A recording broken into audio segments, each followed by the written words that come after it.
Hey guys, Barry Potts here from MarineMax Brick, New Jersey. Today we're on the 2024 Sea Ray 250 SDX outboard.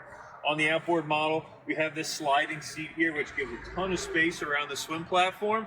But when you're ready to entertain here in the cockpit, flip this back, and this seat locks back. You give a really big area here. The forward backrest also flip-flop back and forth to give more space.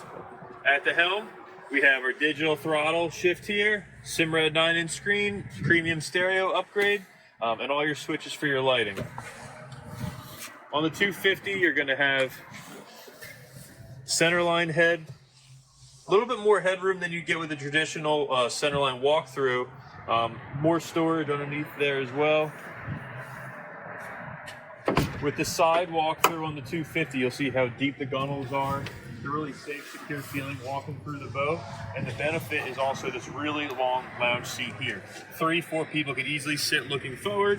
3-4 people sitting backwards. It's a lot more spacious than when it's split with the centerline walkthrough. To finish off the 250, we have our anchor locker here. And the benefit is you have a forward bow ladder as well. So if you're sandbarring, it's really easy to get in and out of the boat and you don't have to jump off the back where there's some deeper water. Again, guys, this is the 2024 Sea Ray 250 SDX outboard. I'm Barry Potts. See you on the water.